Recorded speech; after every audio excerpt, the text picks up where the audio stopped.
Hello and welcome to my channel Inspiring Life Changes. Welcome back to those of you who've been here before, and welcome to those of you who have come across to find out what it's all about. My name's Colette. I am an intuitive tarot reader of over 30 years, but today the reading that I'm going to be doing is my intuitive astrology reading, which I do every full and new moon. So we have the full moon lunar eclipse that is taking place on the 30th of November, and that's what I'm going to be talking about today to yourselves. There will be a free natal link in the description box down below for you to go and check out your own natal charts if you don't know where your sun or your moon are. Most people do know where those signs are if you're interested in astrology or tarot as well. I find that most people already know these things, but you may not know the exact degree where those placements are, which will also make a difference, as well as to knowing more about your own natal chart when it comes to what's happening in the actual astrology itself as we're living through it, and you can get a bigger picture of what's happening for you personally. So I'm just going to dive right in, and before I do, I will be showing you the cards that are most important at this time. We have the Gemini full moon card here, which is saying the answers you need are coming.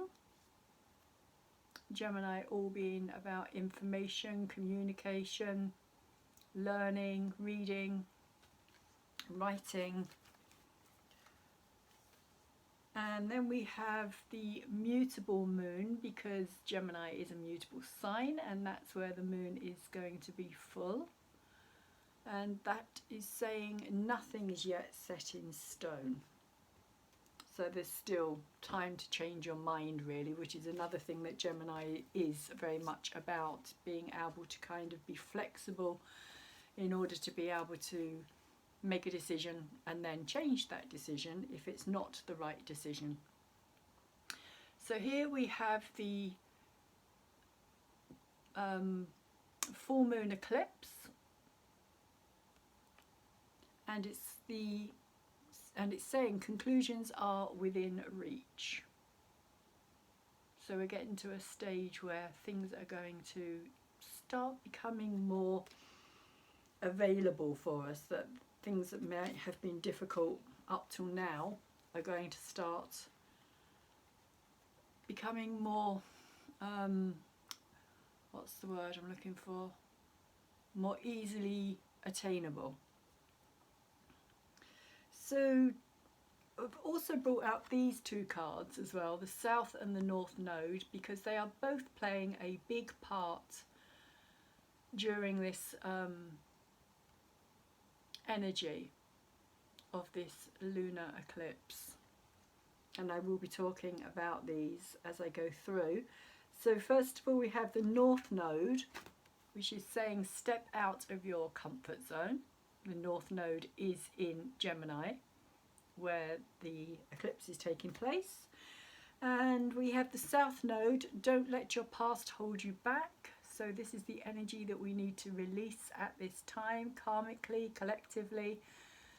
And the South Node, which is always opposite the North Node, is found in Sagittarius at this time. So I just thought I'd give you a quick rundown on all the moon energies that are in play for us right now. And I'm calling this reading today, I'm going to call it Finding Knowledge, Truth, while healing. So the divine masculine, which is the sun energy, opposes the divine feminine, the moon energy, during the time of a full moon, which is why we get the full moon. It is the light of the sun shining on the moon directly. So this full moon in Gemini is taking place at 08 degrees 37 minutes at 9:28 hours UK time, and it's taking place on the 30th of November. So most importantly, due to the moon's nodes, which I was just talking about here, which is why we get eclipses in the first place, which is why we've now moved into eclipse season, because the north node is in Gemini and the south node is in Sagittarius. So because the moon is closest to the node at this time, we will be getting a lunar eclipse.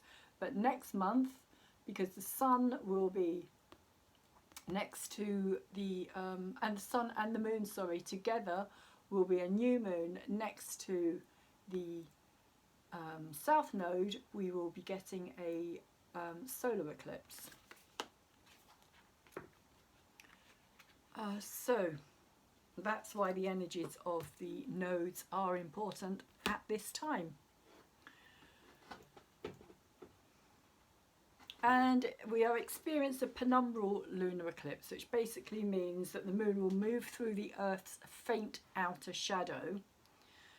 So this is not going to be as dramatic as a solar eclipse. A solar eclipse, you see it really dramatically.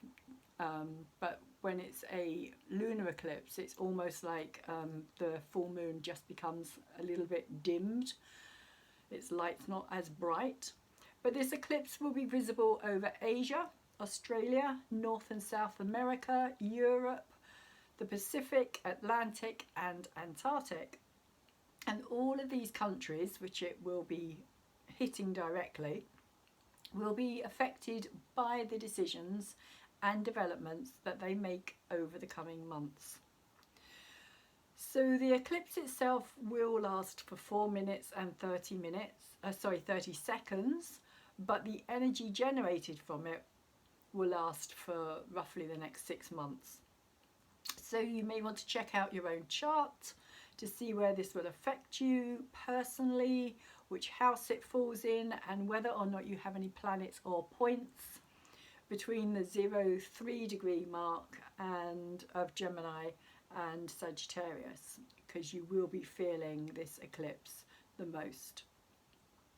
Also, those with the same degree points in Virgo and Pisces will be affected to a stronger or lesser degree, depending on the planets or the points. Also, all the mutable signs, which is Virgo, Pisces, Gemini, Sagittarius, you will all be feeling this full moon lunar eclipse the most intensely.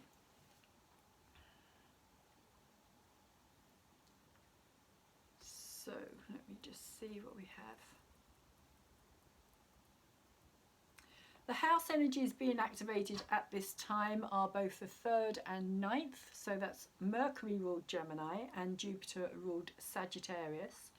Gemini, the 3rd house, is about logic, communication, information, facts, figures and duality. It is our lower thinking mind, which separates and catalogues. Is something wrong or right, good or bad, male or female, difficult or easy, positive or negative? These are the building blocks of our educational system, which we learn automatically and use as barometers to steer our way through life. Gemini governs our early education.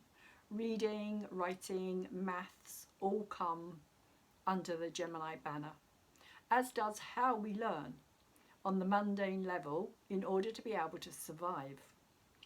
Being ruled by Mercury, it also covers our media, the way we take in information and how we express ourselves through the mediums of the written word and communication.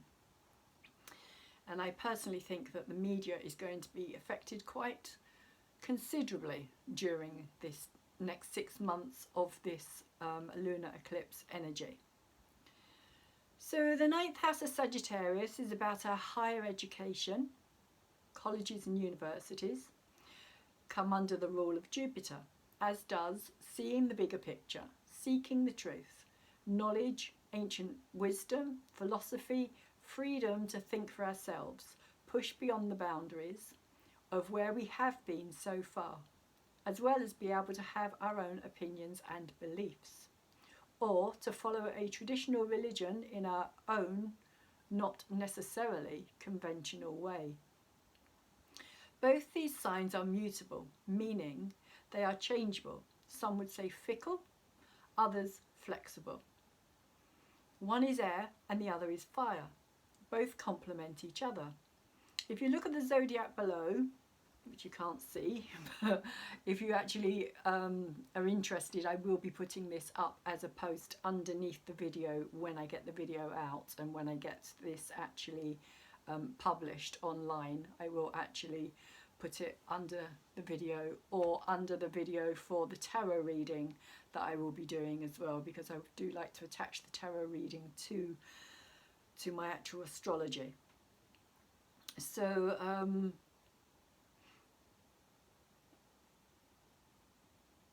so when you look at a zodiac, a complete zodiac sign, you see that the water and the earth signs are always separated by an air sign. The water, and the water and earth signs are always separated by the fire signs. The air and fire signs are always separated by the water signs. So I'll just read that again quickly. So you see that the fire and air signs are always separated by earth signs. The earth and water signs are always separated by an air sign. The water and earth signs are always separated by the fire signs, and the air and fire signs are always separated by the water signs. And the reason for this is that the 60-degree angle it creates between them is known as a sextile, which is also a complementary and supportive energy from the elements they represent. So it's like fire and air go well together, because air feeds fire, and fire sparks air as well. It's like intelligence wise, there's something about the two, combination of the two, that is very quick thinking. And so that's what we have at this moment in time as well. We have Gemini or the moon in Gemini in the air sign, and Sagittarius sun in the fire sign. So the two are quite kind of sparky together. They can ignite things easily together. They can bring in new ideas very quickly. So during the time of a lunar eclipse, the energy between the divine masculine and divine feminine is being cut, as is the energy that is being represented by these two heavenly bodies concerning the signs they are both in at the same time. So it's like a switch, in a way, being turned off. So what we are feeling and experiencing on an emotional level, the moon, at this time, is a back and forth of the above energies. So we are kind of going backwards and forwards between the third house energy and the ninth house energy during the time of this eclipse moon.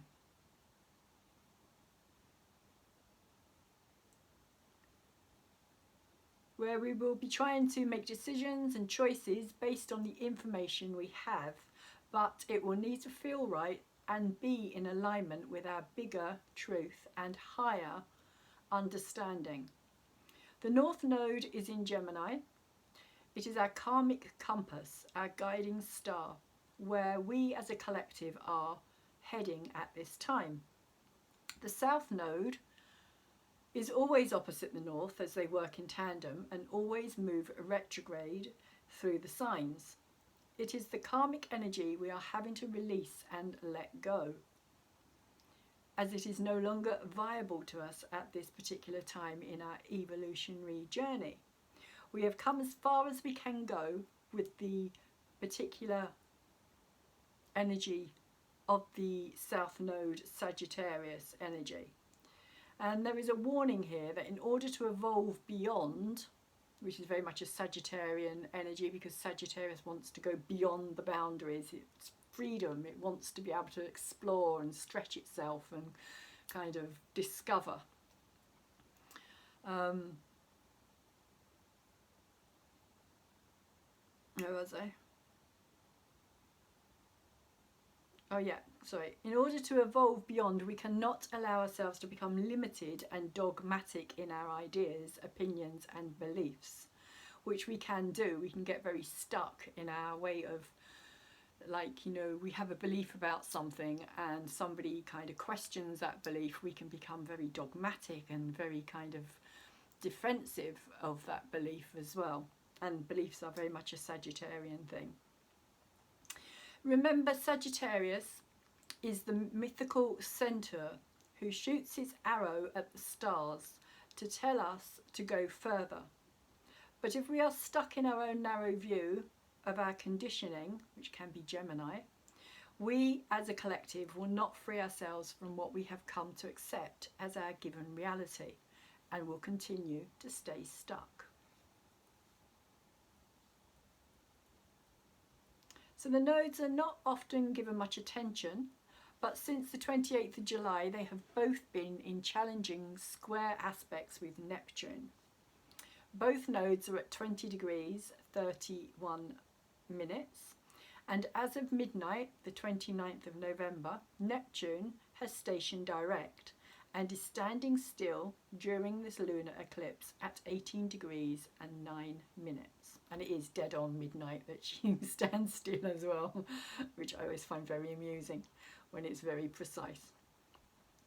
Just love the universe. Bringing in a sense of confusion, possibly even a sense of feeling lost and uncertain as to which path to take next, which decisions are best for us, as Neptune is and has been in a T-square energy with both the nodes, meaning that Neptune has become the tipping point of the seesaw, where the energy of both nodes are being focused. So you've got the one node here, you've got the other node here, and you've got Neptune directly kind of in the centre. I mean, obviously it's not right in the middle, but it's like the energies are in a T-square.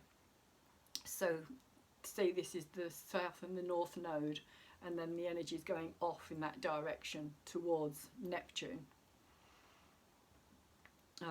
And the Neptune energy, of course, is an energy of not knowing, as well as surrendering to any uncertainty we may be feeling. And here at this time, we are being asked to trust that uncertainty, to trust that we don't know, that we don't have all the answers, as we don't as yet have a full understanding of what is taking place behind the cosmic curtain, which basically is the Neptunian energy.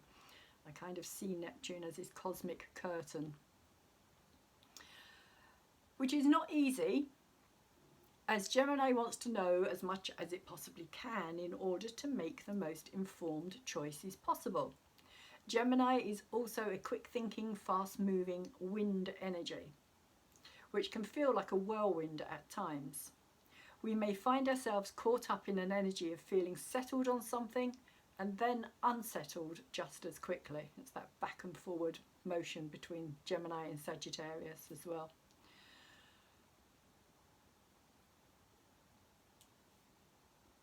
Like we know what we want to do 1 minute and then literally change our minds the next. Going backwards and forwards, thinking things over in our mind, as we may feel at this time we are not ready for what is to come.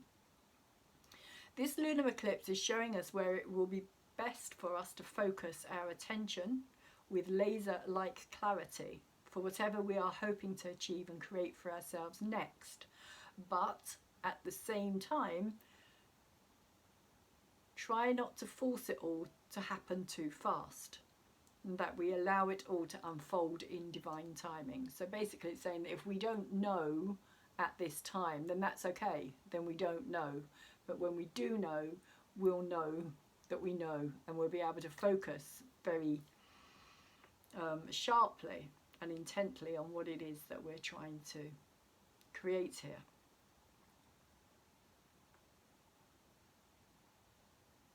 As Neptune is also a very creative energy. And Neptune is also about our dreams and our aspirations. So on the 28th of November, Mars at 16 degrees 55 minutes or 17 degrees began to sextile the North Node and trine the South Node, adding some fire, drive and passion, as well as courage to be able to question ourselves concerning the decisions and choices we are making, even if nothing is yet clear, or set in stone. The mutable energy of the moon herself, which is all about nothing being set in stone at this time. So allow things to kind of change, allow things not to be absolute definite in your lives at this time is really what it's saying. Give yourself space in order to be able to change the decisions that you think may be absolutely definite. And then like next minute you'll be thinking, well, actually, no, I don't want to do it that way. I don't want to do this. I want to do something completely different. And that's okay. So, all this fire in Sagittarius, so we have the sun and we have the trine over to Mars, as well as Mars connecting with the south and the north node at this time, is kind of helping us to burn through that kind of old and dead wood, if you like, the kind of unneeded, the extraneous stuff in our life that is kind of no longer really there helping us, what's holding us back from our future, and it's helping us to move forward toward our new desires. Mars is also in a square with Pluto at 23 degrees 15 minutes, as is his sister Eris. We will see a lot of disruption over the next 6 months, the rising up of both the male and female warrioress energy coming together to voice our own personal truths, Sagittarius again, versus that of the establishment, Capricorn energy, where we still find Pluto. With their draconian rules and archaic belief systems that no longer work for the population, they believe they govern. Pluto here is representing the old dead wood, the system that is figuratively speaking being burnt to the ground in the furnace of driving passion for our freedom and liberty. Both the nodes will continue. Oh, sorry, no. For our freedom and liberty to make our own decisions and not be controlled by a nanny state, which is really that Capricorn energy again, that kind of controlling Saturn energy as well. Saturn Capricorn, Saturn being the ruler of Capricorn, it's that kind of like wanting to control, restrict, and just kind of keep everybody in a in an energy of doing what you're told, basically, which we can see all across the world at this time.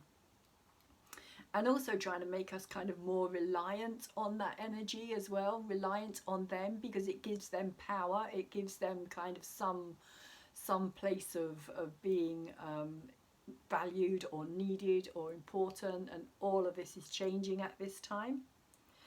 So this sextile and trine to both the nodes will continue until 22nd of December, the day after the Saturn and Jupiter conjunction in Aquarius, as they both leave the serious and hard taskmaster Capricorn behind. The square with Pluto and Mars begins on the 29th of November and carries through until the 8th of January. So that's the day previous this lunar eclipse that Pluto and Mars are going to begin squaring, and it will continue right up until the 8th of January.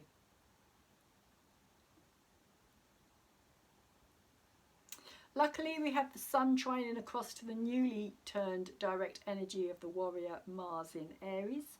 This is powerful energy of fire, passion, determination, willpower, courage, bravery, grit, and standing up with integrity for what we believe in and are in alignment with, to honour our inner truth. I see this aspect as bringing our inner warrior back to life, rekindling something we have kept simmering over the embers of a wood fire, which was the retrograde Mars, really. When Mars went retrograde, it was like everything kind of went into this kind of just ticking over, kind of the fire, the ember was still there, but it was kind of very subdued and very kind of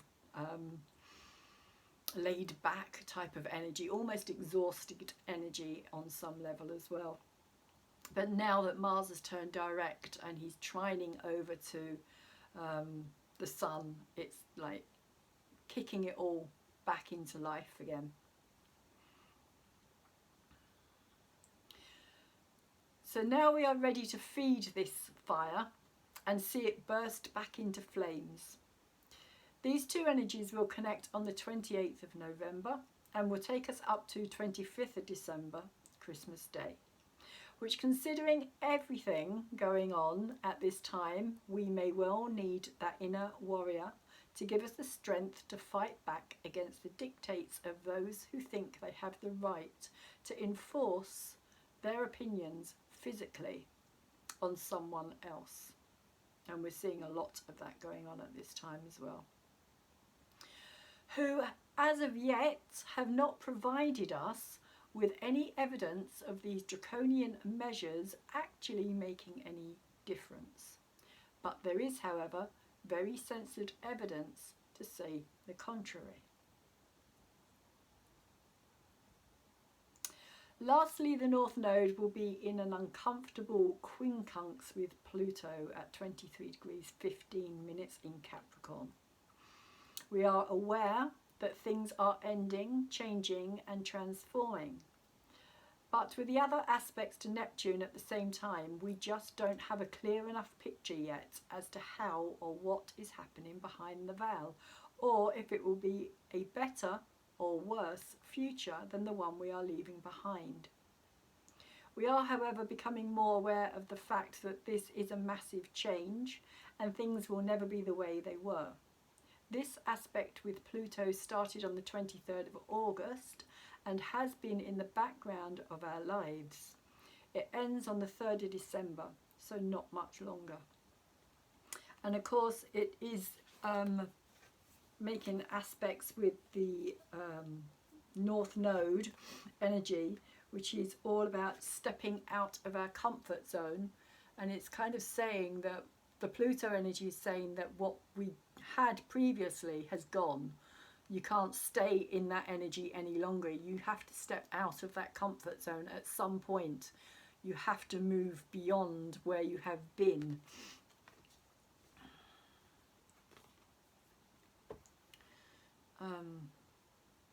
So, yeah, not much longer. Neptune, however, will be in this T-square with the Moon's nodes right up until the 22nd of March, just in time for the spring equinox and a new beginning for our dreams and aspirations to begin to bud.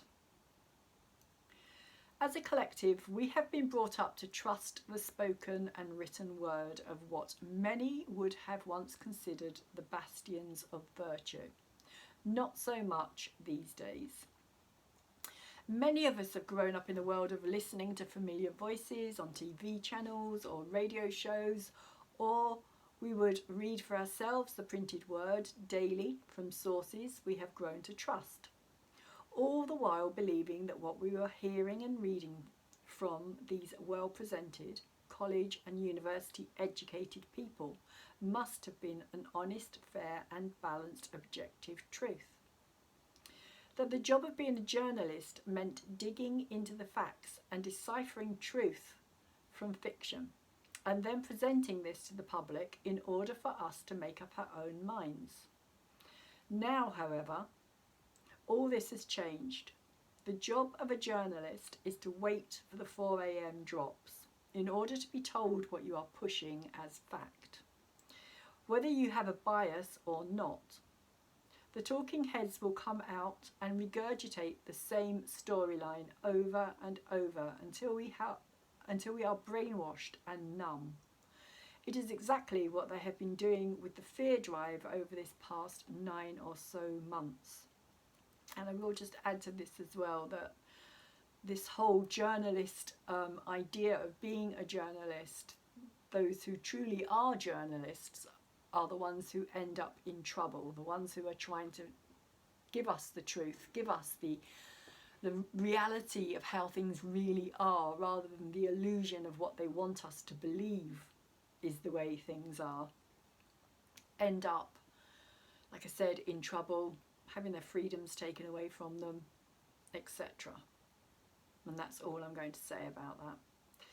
So this old system is falling and failing, and has been for a while now. And it is my personal opinion that this lunar eclipse is going to bring a reboot to this old, outdated and outworn style of learning, which also covers our educational system that has stagnated when it comes to broadening the mind of the young and impressionable. Schools are now prisons of the mind. These once open and free-thinking pillars of our society are now as closed down and restricted as the minds of those who rule over them. People, though, are no longer as willing to swallow the narrative being fed to them, as we are becoming more and more discerning as to what information we allow into our world. Mostly, this is due to the advent of the internet. We are now able to source our own information and find the facts that resonate with us on a deeper level of knowing the difference between what's truth and what's propaganda. We are learning to feel the truth of the spoken and written word, and to trust our own intuition and instincts. This full moon is about having to make those difficult decisions of choice. Are we prepared to push beyond our boundaries and explore a new idea, a new vision, a new way of thinking about ourselves and the world we believe we live in? Or are we going to stay inside our comfort zone, giving our rights to explore, question and discover the truth of our lives and our reality blindly away to others who are happy to deliver more mental chains by which to keep us enslaved within our own limited ideas and belief systems? The Sun is also in quincunx with Uranus at 7 degrees 32 minutes in Taurus, while the Moon is doing the same with Venus at 10 degrees 57 minutes or 11 degrees in Scorpio.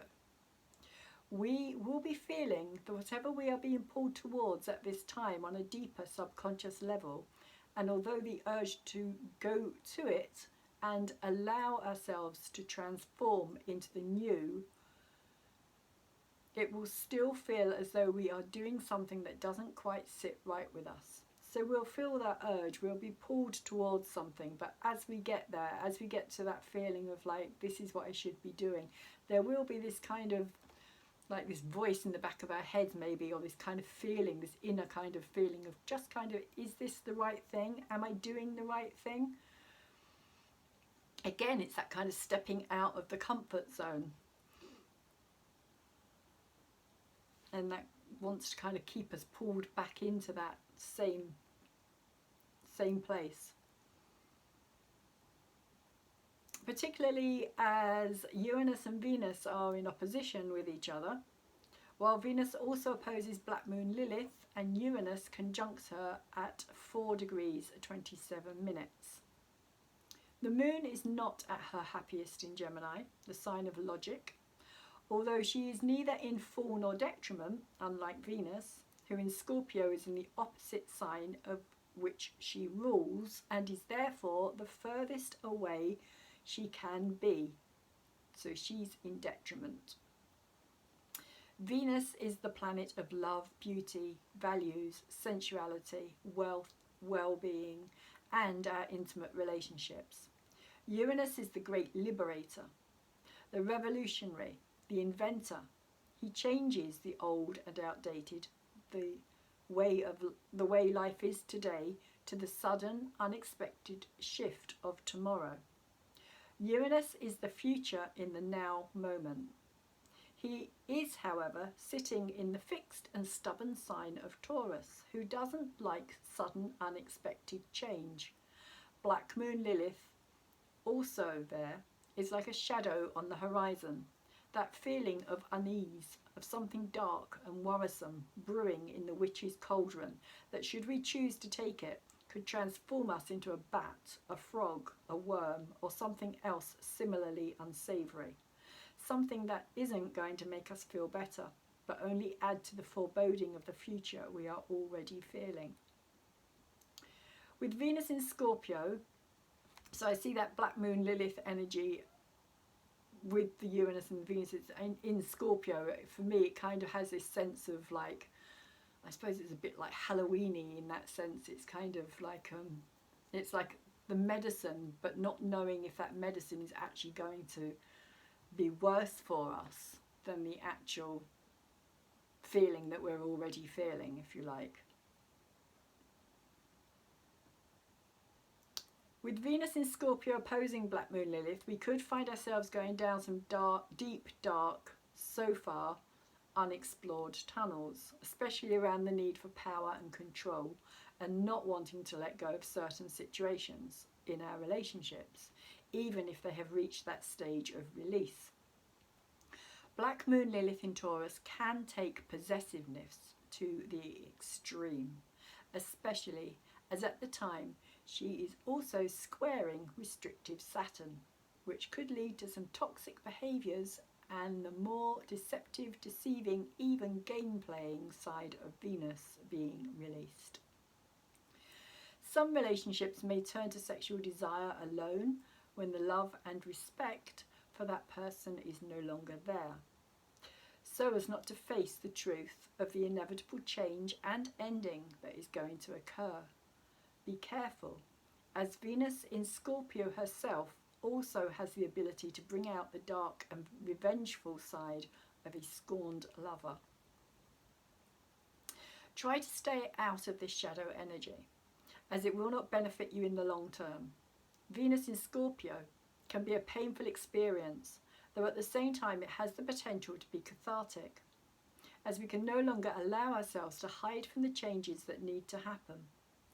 With the opposition to Uranus, it can also force us to suddenly wake up to a situation we have been enduring or ignoring and putting off the changes we know on a subconscious level we need to make now. There may still be some resistance, and it may feel like an empty void opening up within us.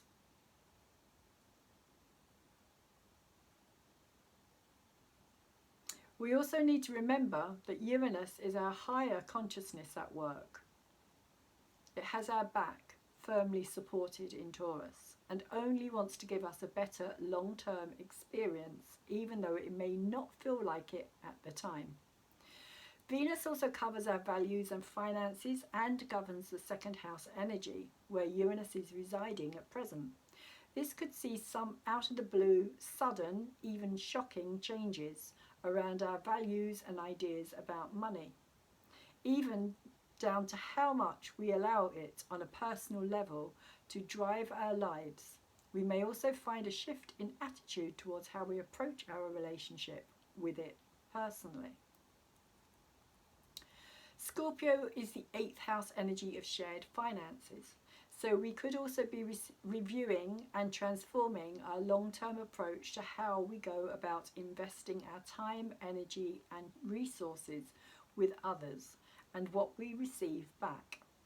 This Venus Black Moon Lilith opposition began on the 18th of November and finishes not long after the actual eclipse on the 30th.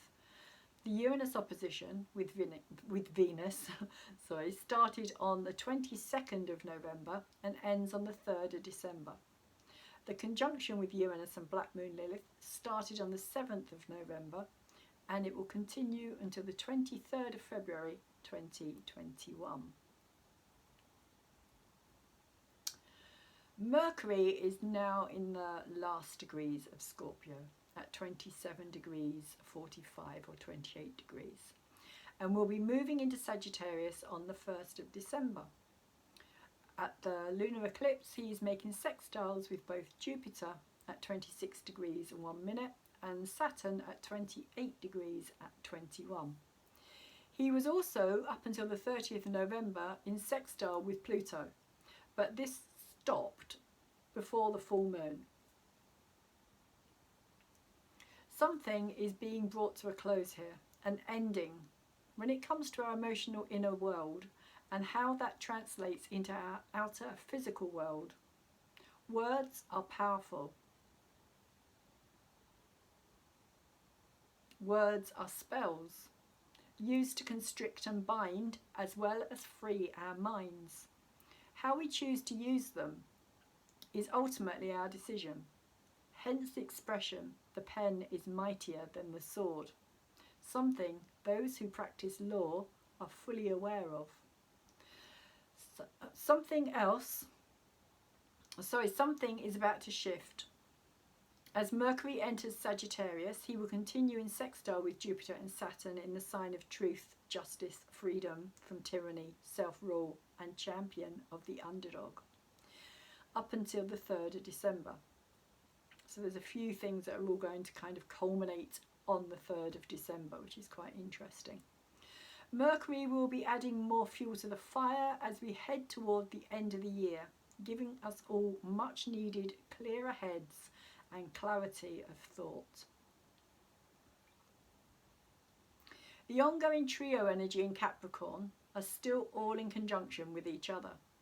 Pluto is trailing at 23 degrees 15 minutes. Jupiter, the biggest benefic planet, is once again sandwiched in between the two most malefics at 26 degrees 01, and heading the parade is Saturn at 28 degrees 21 minutes.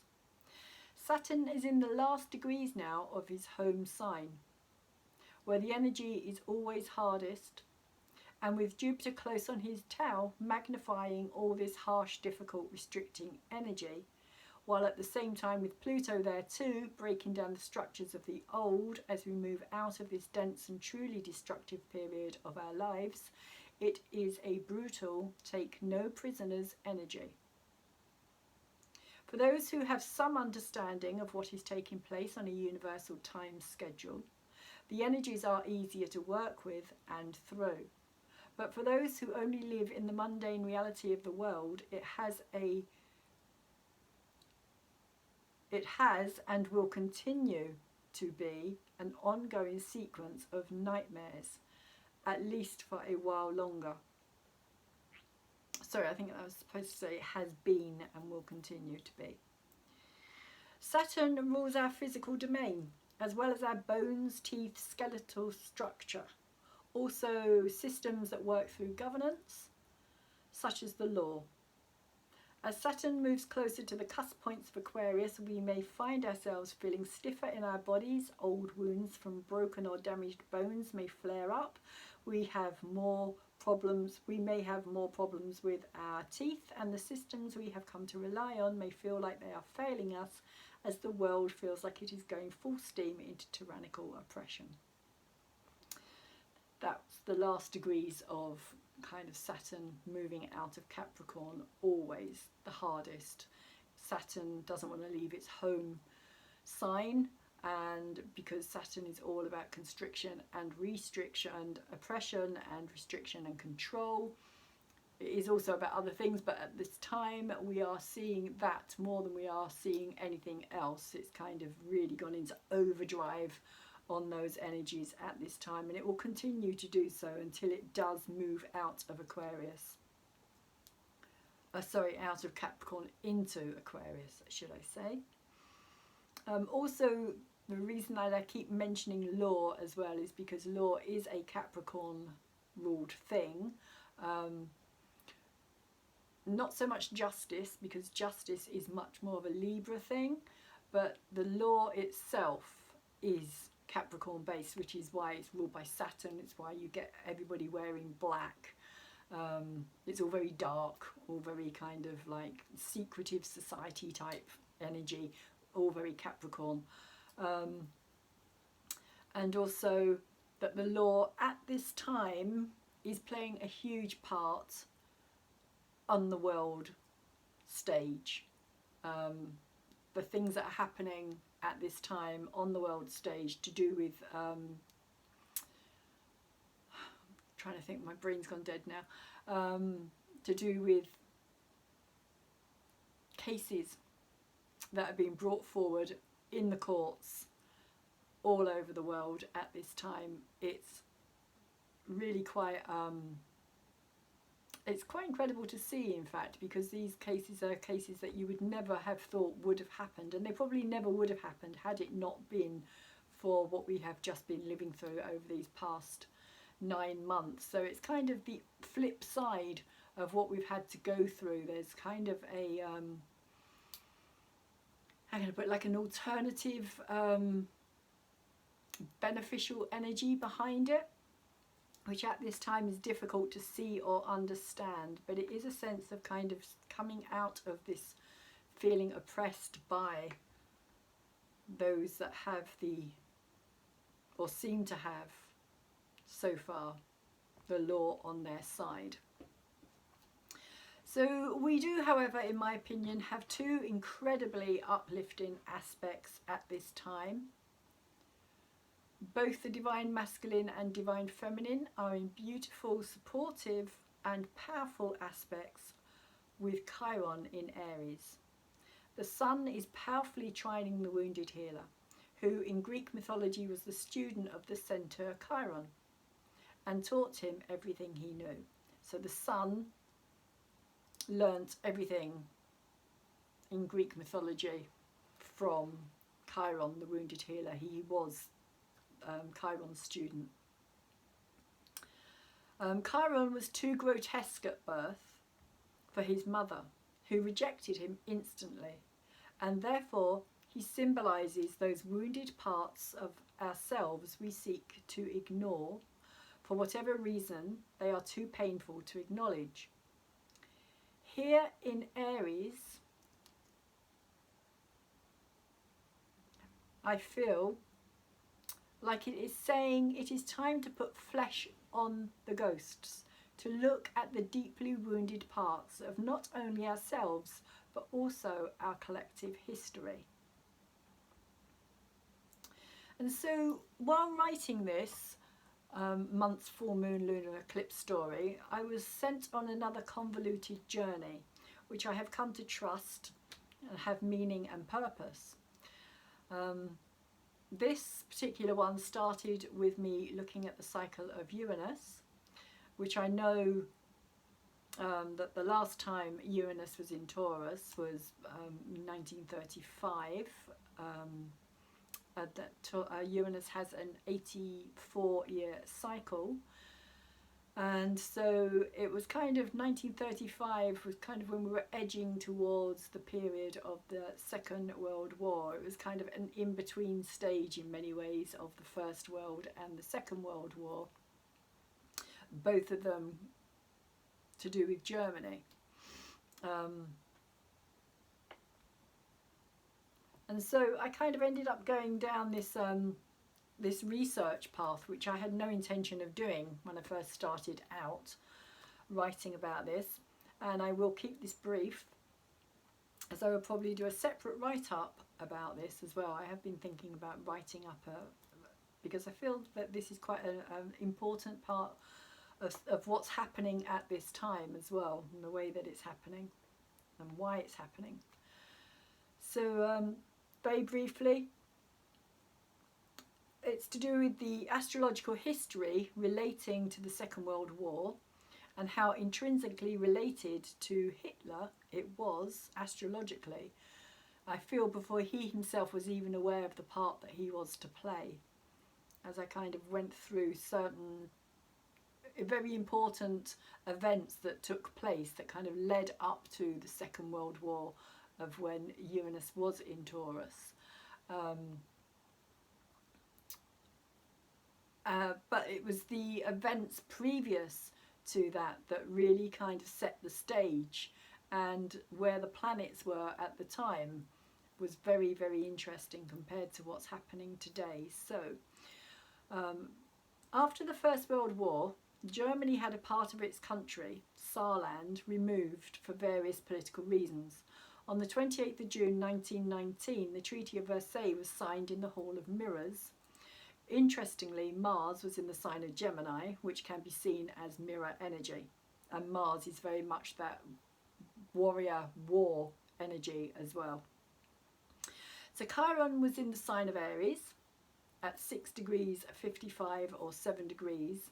squaring across to Pluto in Cancer at 6 degrees and 8 minutes. Also in the sign of Cancer, on the day of the signing of this treaty, was the Sun, the Moon, Mercury and Jupiter. Considering the effect that the Second World War had on the female population, I also find this to be of great significance. Not to mention the fact we have just recently experienced something very similar in the opposite sign of Capricorn. Saarland was officially removed from Germany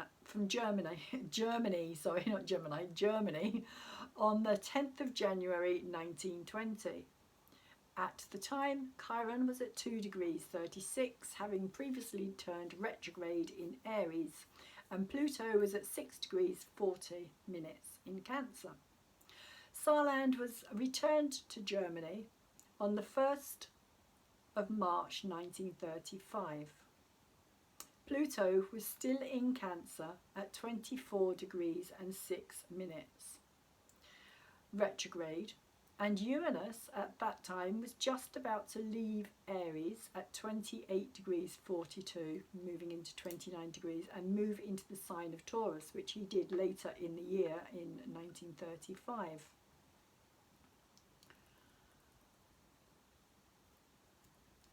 So if we come back to 2020, on the 18th of February 2019, Chiron entered Aries on the 28th of February. Okay, so we're in 2019. But on the 28th of February 2020, Chiron was at 3 degrees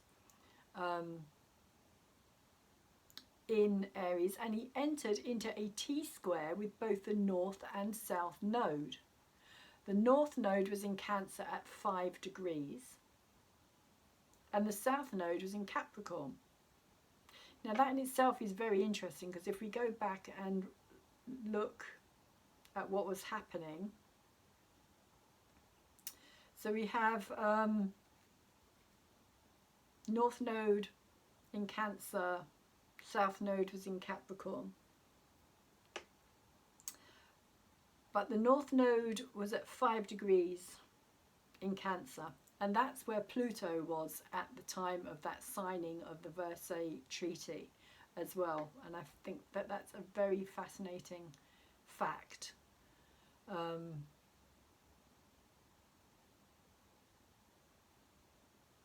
So there was a 2-degree difference in the square, which continued up to them becoming exact on the 11th of March at 4 degrees 31 minutes. And that was that was on the 28th of February when they first started squaring off with the nodes. Chiron, South and North node first started this square T-square energy. And of course we have the North node in T-square energy now as well, except that is happening with Neptune instead of with Chiron. But we also, at that time, back in March, when they became exact, we also had Chiron conjunct with Black Moon Lilith as well. And Black Moon Lilith for me represents the darkness of the wound that we are collectively trying to still heal from. Back then, Black Moon Lilith, which is the dark, demonic, Black Widow spider energy, that's how she's represented. And if you think of the kind of the dark energy of that period of time and this kind of massive dark energy that was being created by this despotic character, shall we say, not just him, many others that were involved in that whole scenario. Black Moon Lilith during that time was actually in Gemini as well, which is another interesting aspect. So back then it kind of manifested, if you like, as a desire for lust and power, because that is really what's Black Moon Lilith energy is about lustful energy, but that doesn't necessarily mean it has to be sexual. It can also be a lust for power, for control. And so Pluto in Cancer, Pluto was in Cancer, the Black Moon Lilith, sorry, was in Scorpio at the signing of the treaty, not Gemini. She was in Scorpio at the time. And the following year, when Saarland was actually taken away from Germany, Black Moon Lilith had moved into the sign of Sagittarius, which of course is all about truth and freedoms, and so that was kind of very telling as well, because Germany lost a lot of its freedoms at that time due to the First World War. This is what happened.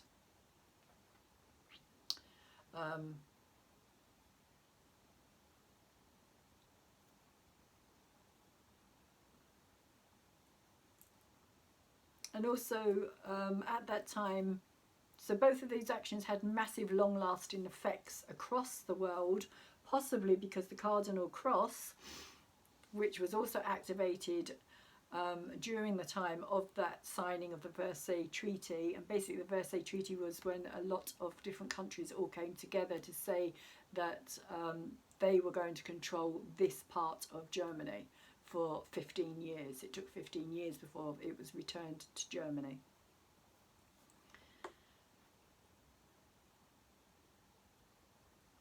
And it was returned in 1935. So if we look back at March of this year, when the nose squared Chiron, that was the time of all this dark shadow energy of the virus, which is also a very kind of dark representation for me, and represents the psychological aspect of the unhealed wounding, which manifested once more. The North and South Node squaring Chiron on the same degrees as before, with Pluto in the opposite sign of Capricorn. So by this time, Pluto has gone from being in Cancer, where it was 84 years ago, or longer than 84 years. But previously it was in Cancer, and now it's moved around and it's in the opposing sign of Capricorn. And interestingly, at that time, the North Node was also in Cancer and the South Node was in Capricorn. So, so the North and South Node squaring Chiron on the same degrees as before, with Pluto in the opposite sign of Capricorn, triggered this kind of digging up of buried, rooted, past collective issues that needed to have been so deeply felt in order for us to be able to heal them. And it kind of manifested, collectively manifested in our world as this illness, as this virus. That's due, of course, to the Neptune energy that was also sextiling all this stuff in Capricorn. But that was how it's manifested this time round on the planet. This is how I see this Black Moon Lilith energy has kind of manifested itself in order for it to be healed.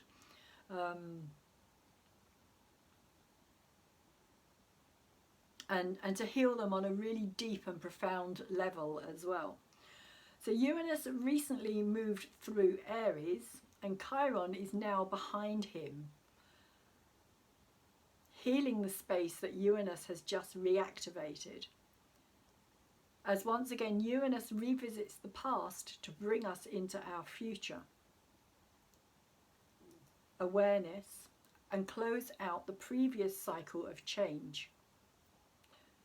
We need to allow ourselves to be healed on all levels from the discordant energy we generationally still carry within. And that was another thing as well, that the energy that was created at that time during our, many of us weren't alive at that time, I myself personally wasn't alive at that time. My parents were both alive at that time, and both my parents were affected by it, as were a lot of people. And I still feel that on some level it still has this kind of overhanging energy. It's like we're not consciously aware of it as such, but it's still there. It is still part of our history, and it's still not that far away. It's not that many generations ago.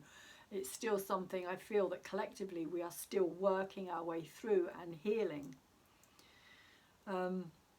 So I'm still kind of, like I said, you know, generationally still carrying within us, even if we're not aware of it. Which is why I believe this lunar eclipse, with the sun trining Chiron and the moon in sextile, will play a massive part on a deeper subconscious level of another powerful healing when it comes to acceptance of who we are now becoming. And one of the reasons that I believe that this is about this time as well is because Chiron is now in that place in Aries where it all kind of began with this signing of the Versailles treaty, and the degrees. Chiron was in the same place. Chiron was in the sign of Aries at 6 degrees, squaring across to Pluto in Cancer at 6 degrees. And Cancer, you know, if you think of what happened to women at that time as well, in particular, women's lives changed massively after the Second World War, or during the Second World War, massively. No longer was the home the kind of centre of women's life. It was like a sense of freedom in some ways, but it kind of really, it destroyed in other ways that kind of rooted mother energy of the family, of the kind of the matriarchal in many ways. And it's interesting because Pluto is now going through Capricorn, and it will be interesting to see what comes out from this particular energy again, as we have very similar kind of placements, and even down to, as I was saying, the what happened in Cancer with all the planets, in that sign of Cancer at the time, and then for the same thing to be happening at the beginning of this year, in 2020, in the sign of Capricorn.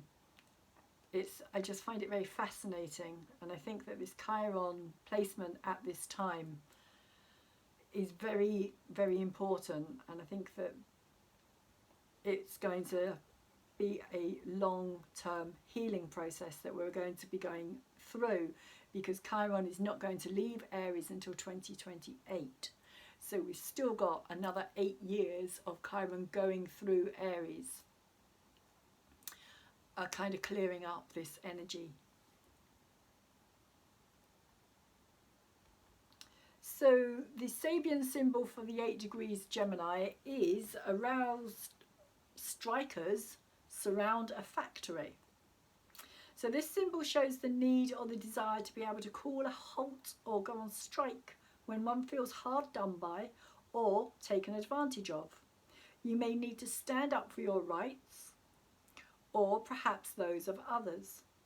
You probably have some support from compatriots, but you can become separated from the general situation and may have difficulty finding creative solutions that satisfy everyone. It may help to consider what negotiations can be made to bring things back to a feeling of equilibrium. By withdrawing your energies for a while, you will see how important you really are in the situation. Bargaining for more equitable solutions, demanding better rights and conditions, demonstrations, comradeship, taking action or refusing to act, knowing when to say no in sweatshops. So the caution is being obsessed with what is wanted, refusing compromises, protesting about everything, not noticing one's rewards, being left out in the cold, and greedy behaviour. So that's quite an interesting symbol. We are needing to make decisions and negotiate at this time. Negotiate with ourselves as well, not just with other people. So the 8 degrees Sagittarius is a mother leads her small child step by step up the stairs. And this symbol shows being able to lend a hand to those who need it, whether they are youngsters or not.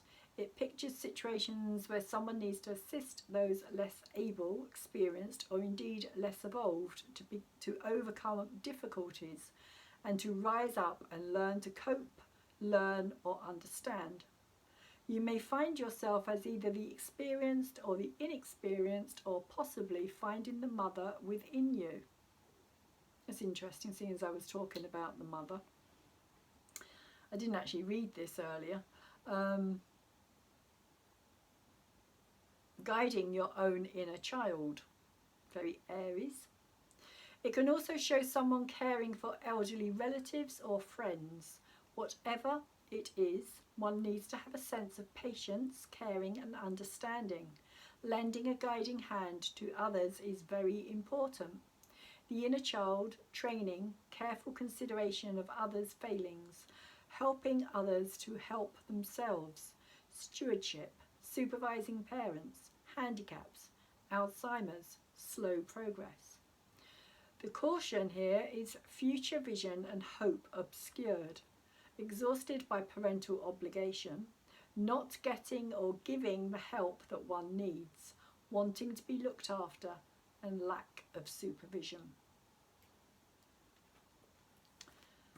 So I'm not quite sure what that's connecting with, whether it's going to connect with anyone out there, whether you've going through any of those kind of situations at this time. Standing up for ourselves, I think, is quite an important one at this time as well.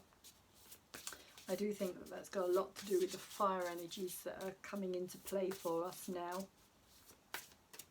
And I am just going to pull a very quick angel script card and see what the angels here would like to say about this time for us.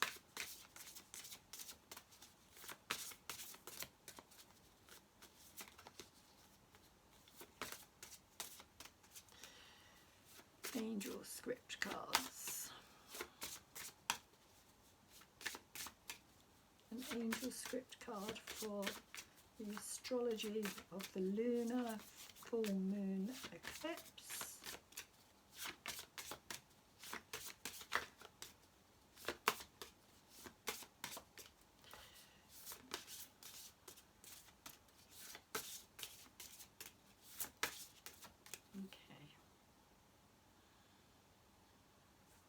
We have Raziel. That's quite Uranian looking, actually. Very kind of shocking energy. Raziel. Who are you, Raziel?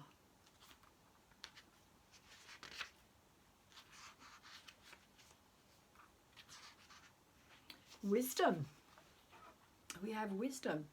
So Raziel brings insight and direct perception of the deep mysteries of the cosmos. It carries the wisdom of the ancients and the understanding of the cosmic Father.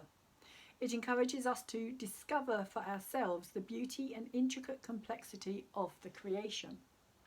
Raziel brings the Book of Wisdom, which contains the inner knowledge that protects and empowers us.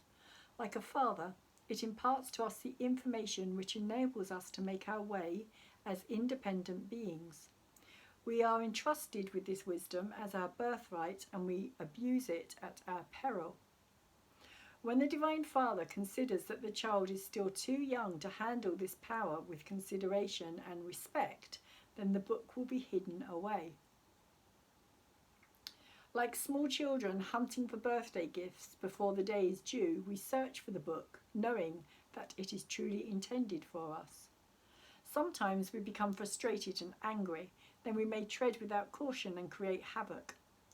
If we act destructively in our search for answers, we will suffer the more. We will suffer. The more we attempt to grasp wisdom, the more it will elude us. Raziel is the eye of illumination. It brings a sudden light into the mind, and what was unclear becomes clarified. What was mysterious becomes transparent. We cannot grasp this with the intellect only, with the deepest, most silent part of the mind. We understand without words, and then we attempt to communicate in whatever way we can. This wisdom needs no evidence and is not subject to analysis.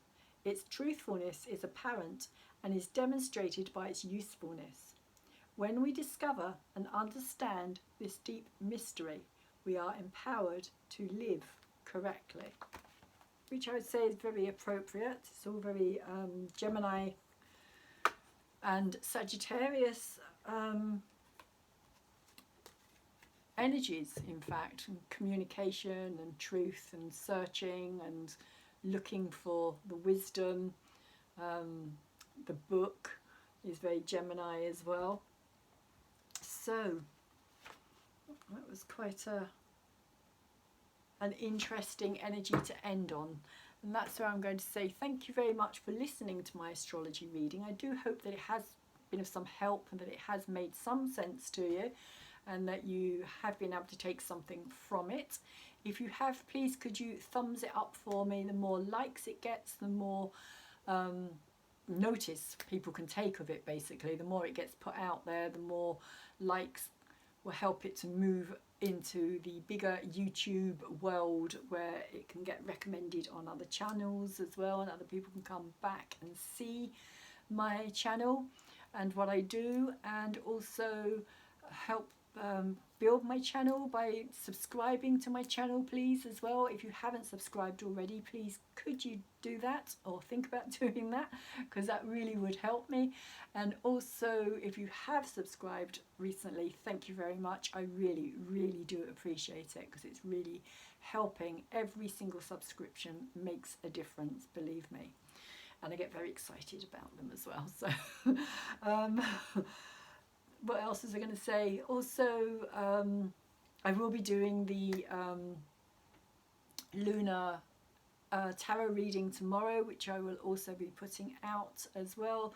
All the full moon, new moon videos are up on my playlist, as are all the zodiac signs as well. And in the meantime, enjoy this energy of healing and understanding and seeking truth within and without yourselves or ourselves, and also take really good care of yourselves at this time, and take good care of anybody else around you who you can. And hopefully I will see you again soon.